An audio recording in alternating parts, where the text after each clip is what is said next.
UK and Germany discuss deploying NATO forces in Greenland. Iran pledges retaliation if attacked by US for Israel.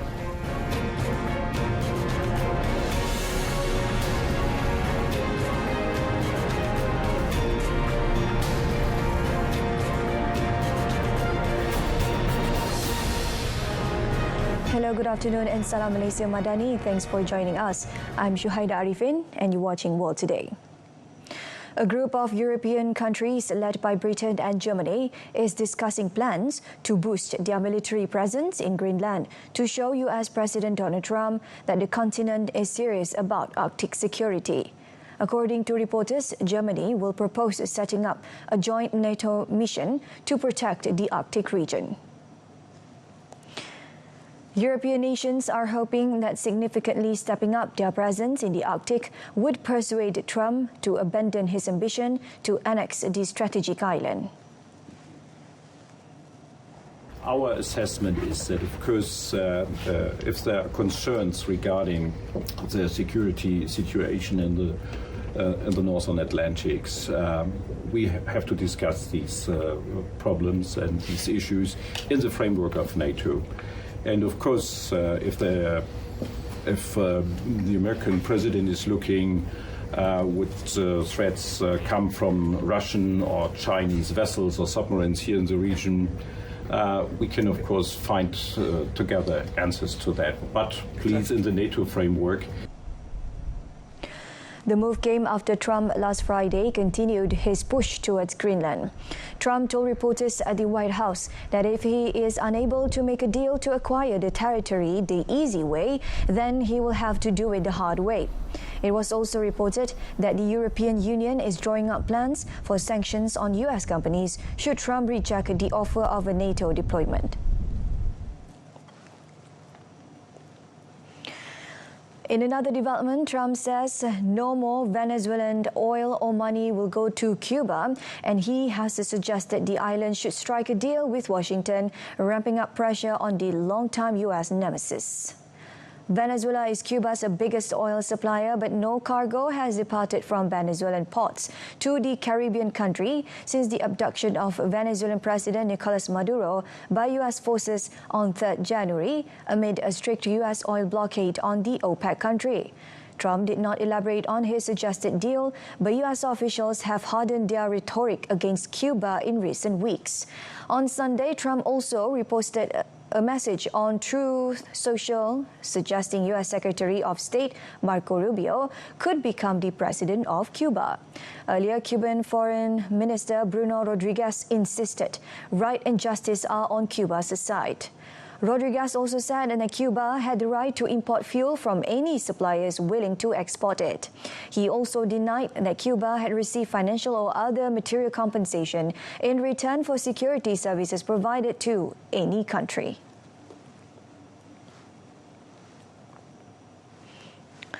Iranian Parliament Speaker Mohammad Baqir Kalibaf warned that Tehran would view the United States and Israel's military bases and facilities in West Asia as legitimate targets should Washington take military action against Iran.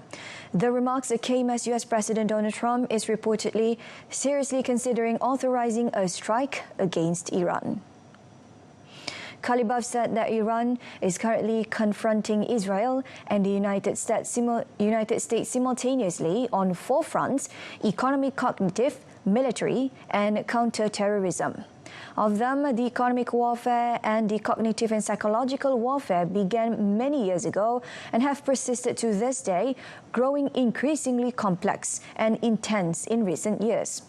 Protests have erupted in several Iranian cities since late December over the sharp fall of the rial and long-standing economic hardship. Iranian authorities have acknowledged the demonstrations and voiced willingness to address economic grievances. Amid the ongoing protests, deadly clashes have been reported lately between police and what the government described as rioters.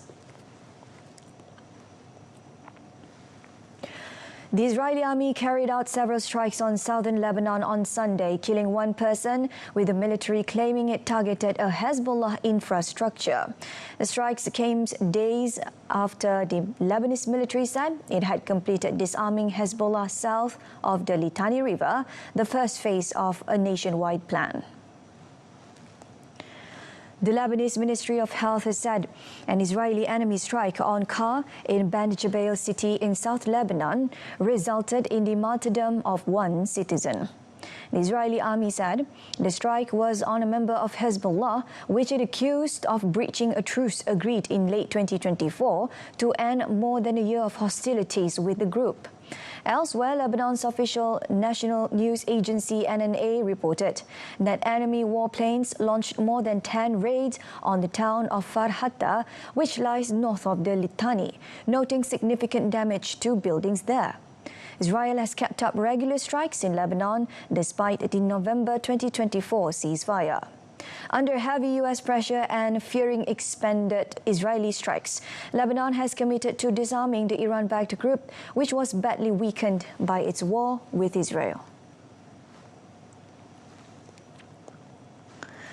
Syria's government was in full control of Aleppo on Sunday after taking over the city's Kurdish neighborhoods and evacuating fighters there to Kurdish autonomous areas following days of deadly clashes. The violence started earlier this week after negotiations stalled on integrating the Kurds' de facto autonomous administration and forces into the country's new government. 419 Kurdish fighters, including 59 wounded and an unspecified number of dead, were transferred from the Sheikh Maksud neighborhood, the second area to come under army control, to the Kurdish control zone in the northeast. The Syrian official said that 300 other Kurds, including fighters and members of the domestic security forces, had been arrested.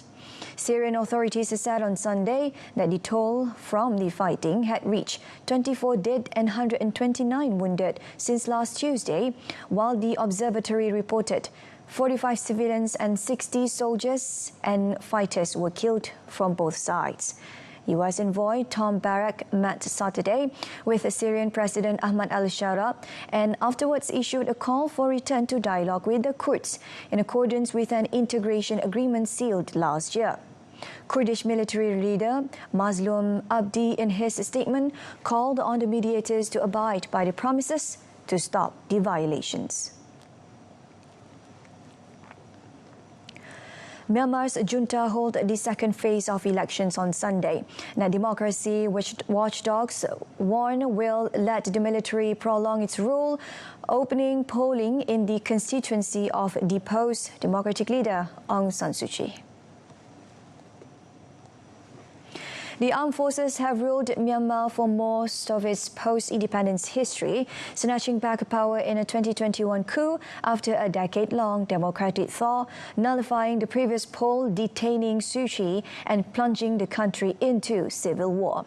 With the Suu Kyi sidelined and her massively popular party dissolved, democracy advocates says the vote has been rigged by a crackdown on dissent and a ballot stacked with military allies. Polls opened on Sunday in dozens of constituencies, including Suu Kyi's former seat of Kwammu south of commercial hub Yangon. The junta has pledged the three-phase election will return power to the people after it ends on 25th January. The Union Solidarity and Development Party USDP, described by many analysts as the military's prime proxy, won nearly 90% of the lower house seats in the first phase late last month.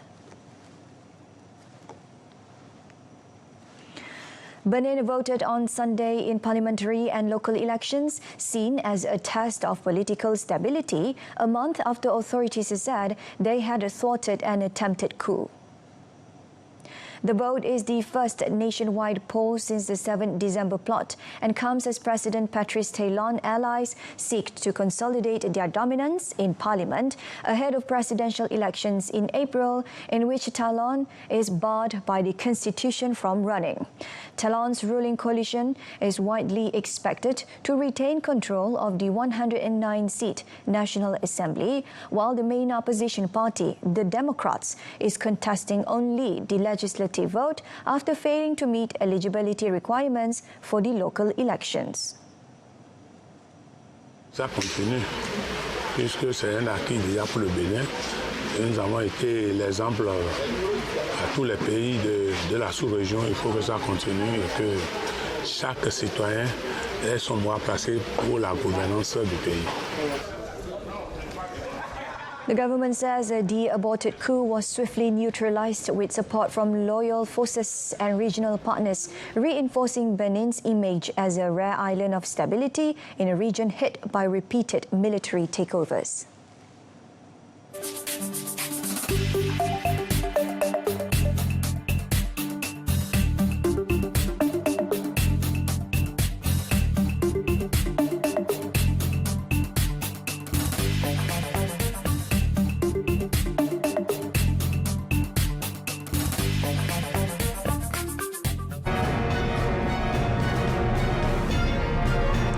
Coming up, EU to sign Mercosur deal in Paraguay.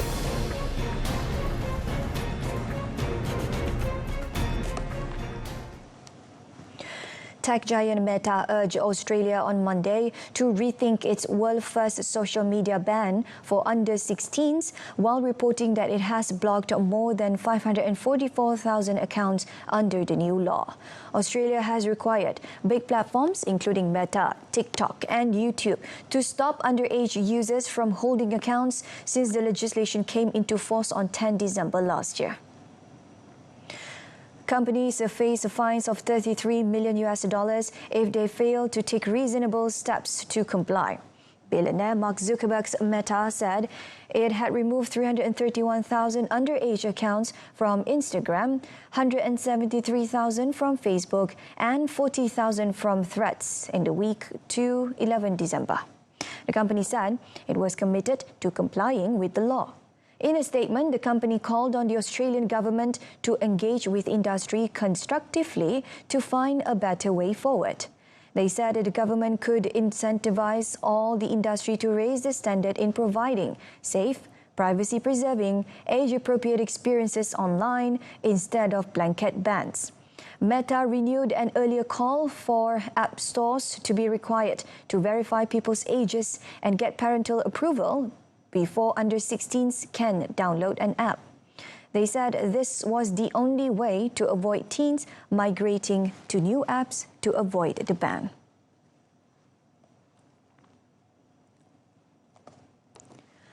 European Commission head Ursula von der Leyen will sign the Mercosur trade deal in Paraguay on 17th January. The EU gave a long-delayed go-ahead Friday to the huge trade pact with the South American bloc, overriding opposition led by key power France. More than 25 years in the making, supporters see the deal as crucial to boost exports, support the continent's ailing economy, and foster diplomatic ties at a time of global uncertainty. But the agreement has drawn protests from farmers who fear being undercut by an influx of cheap beef and other products from South America. While the accord has been welcomed by business groups, European farmers have been bitterly criticized. Argentina's Foreign Minister Pablo Quirino had already announced that the deal would be signed next Saturday. Paraguay is the country currently holding the rotating presidency of Mercosur.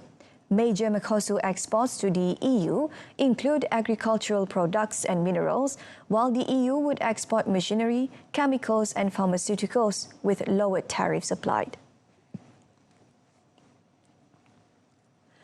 A newly married couple were killed when a gas cylinder exploded at a house in Islamabad, where they were sleeping after their wedding party.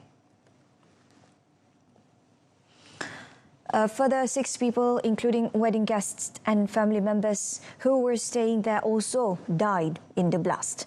More than a dozen people were also injured. The explosion took place at 7 a.m. local time on Sunday, causing the roof to collapse. Parts of the walls were blown away, leaving piles of bricks, large concrete slabs, and furniture thrown across the floor. Injured people were trapped under the rubble and had to be carried out on stretchers by rescue workers. Emergency workers said the blast happened due to gas leakage, which filled the room and then exploded. 3 neighboring houses were also damaged. Police said they had cordoned off the area and were investigating the circumstances of the blast. Deputy Police Commissioner Shaizbada Yusuf told local media that sniffer dogs and advanced technology were also used to ensure everyone was rescued from the rubble.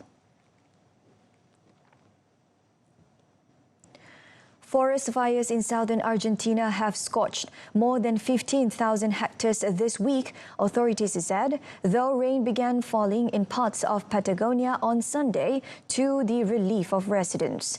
The largest of blaze burning since Monday near the small town of Ipuyen in the Andes has charred some more than 11,000 hectares. Another fire of unspecified size is burning nearby in the Los Alerces National Park. Argentina's emergency management agency said firefighters are also battling to contain another 2 fires in Chubut and neighboring Santa Cruz provinces that have burned some 3,800 hectares. On Sunday afternoon, rain fell in some parts of the region to the relief of residents. More than 500 firefighters, rescuers, police officers and support personnel were combating the blazes, while dozens of local people supported operations on the front lines. The governor of Chubut, Ignacio Torres, said in a radio interview that the situation in the area was calmer on Sunday morning, but it remains very critical. Torres urged people never again to downplay the implications of climate change and emphasized that the province is experiencing the worst drought since 1965.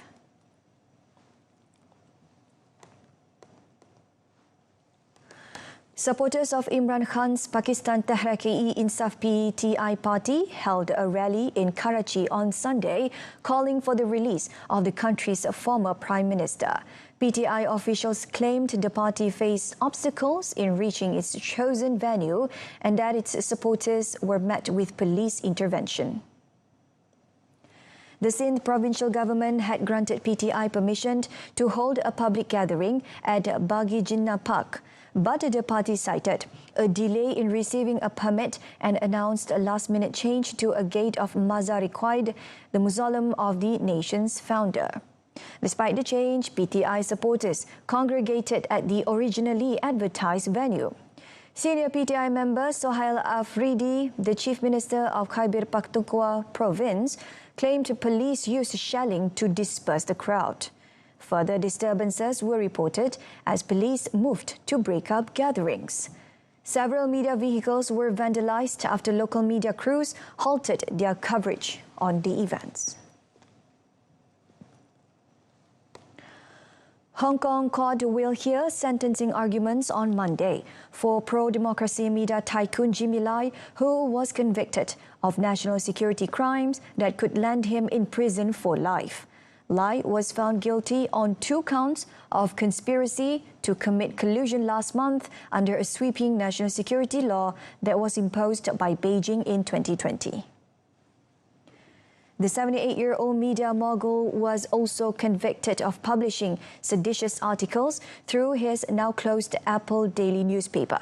Lai is a British citizen, and the UK government has condemned his politically motivated persecution in an earlier statement calling for his release.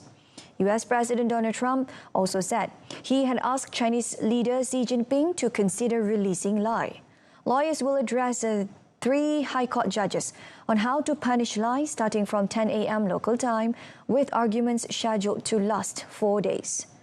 The judges wrote in their 856-page verdict that Lai harbored his resentment and hatred of China for many of his adult years and sought the downfall of the Chinese Communist Party. Hong Kong's national security law states that collusion offences of a grave nature will result in a prison term of between 10 years and life.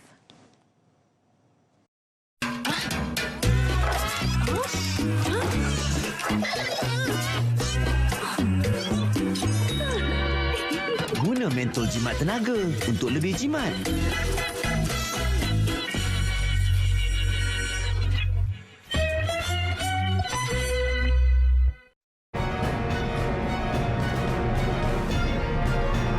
Up next, Kun Lavut wins first Super 1000 title.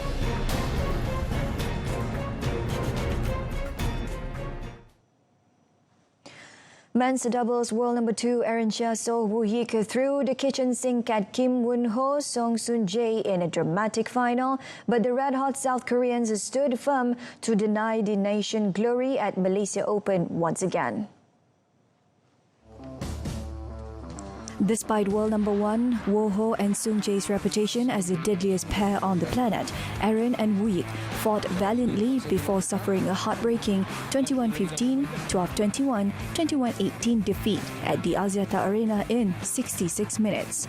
The presence of Prime Minister Datuk Seri Anwar Ibrahim seemingly boosted Aaron Woo Yik's confidence as they stayed in contention until 1918 in the decider before the Koreans showed their class to seal the crucial points. Kalau performance memang kita dah, we did our best for today, and fans pun bagi banyak support buat kami dekat rubber set tu, walaupun kita kena lead banyak, kita pun dekat home ground kita pun masih percayalah one by one. It was Aaron and Woo Yik's second defeat in 3 meetings against Won Ho and Soon Jae. The Malaysians' only victory last year came at Singapore Open final. Despite the loss, the Malaysian pair earned 207,745 ringgit as runners-up, while Won Ho Soon Jae successfully defended their title, taking home the trophy and 439,232 in prize money. After several heartbreaks, Thailand's Kunlavut Vitisan finally clinched his first Super 1000 title, conquering the Malaysian Open at last. The men's single final against Shi Yuqi ended in unusual fashion as Yuqi had to retire in the second set due to a back injury. With the abrupt finish, Kunlavut was crowned champion with a score of 23-21, 6-1. The 24-year-old admitted the Malaysia Open final tested him mentally as much as physically, describing the experience of playing his first Super 1000 final as both exciting and pressurized. The victory also ended a long drought for Thailand, as the last men's single player to win the Malaysian Open was Charwen Watanasin, who lifted the title 6 decades ago in 1962. Kunlavut pocketed 415,490 ringgit in money prize as champion, while Yuqi received 201,809 ringgit as runners-up.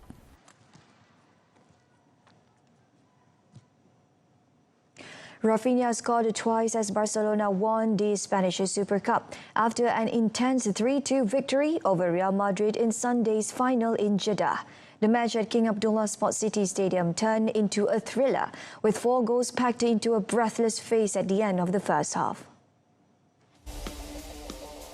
After an even opening spell, Rafinha burst into the box at the 36-minute mark and drilled a low shot into the far corner to give his side the lead. Real struck back in the second minute of first half stoppage time when Vinicius Jr. finished into the far corner in a stunning solo effort. 2 minutes later, Robert Lewandowski was given space in the penalty area and finished with a delicate chip to restore Barcelona's lead. From a Real corner, Rafinha made a goal line clearance, but Gonzalo Garcia pounced on the rebound, with the ball striking both the bar and the post before crossing the line, bringing the sides level once more. After the half-time break, Rafinha struck again for Barcelona in the 73rd minute. His shot took a deflection off a Real defender, wrong-footed keeper Thibaut Courtois, and went into the net. As the clock ticked past 90 minutes, the temperature on the pitch rose again when Barcelona were reduced to 10 men after Frenkie de Jong was sent off for a foul on Kylian Mbappe. Real pressed hard but failed to make their numerical advantage count. But there was nothing that they can do until the final whistle, giving Barcelona their 16th Super Cup title. Daniel Medvedev beat Brandon Nakashima 6-2, 7-6 to lift the Brisbane Open title on Sunday, starting the 2026 season on a strong note in the build-up to the Australian Open.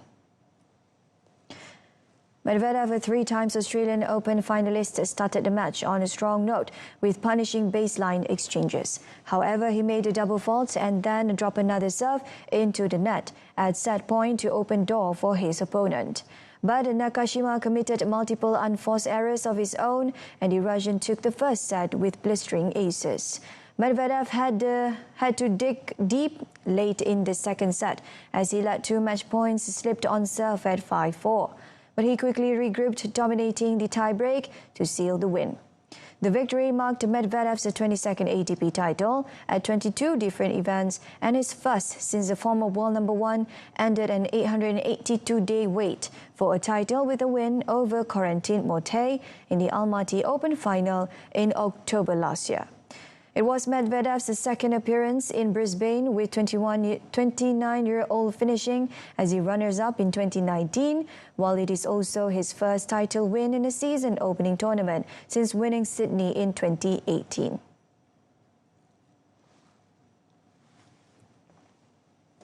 In the women's singles, world number one Aryna Sabalenka brushed aside Marta Kostyuk 6-4, 6-3 to return the title without losing a set ahead of her bid to reclaim the Australian Open title this month. Sabalenka is determined to win. Matthias Ekstrom won Stage 7 of the Dakar Rally on Sunday as the field started the second week in Saudi Arabia with late drama for Toyota's Henk Leitgen, while Qatar's Nasser Al Attiyah stayed top in the car category.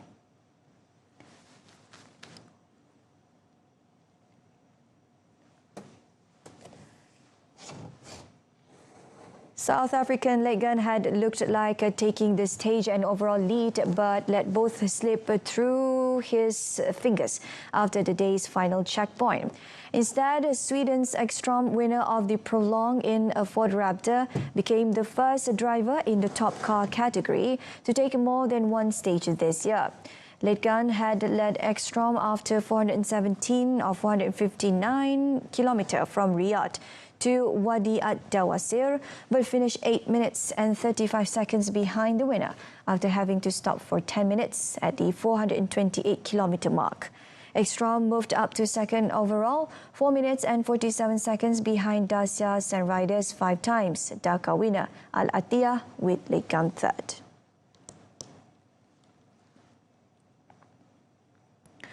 All right, and that concludes today's edition of World Today. In our top story, UK and Germany discuss deploying NATO forces in Greenland. Till then, I'm Shuhaida Arifin. Salam Malaysia Madani. Thank you for watching.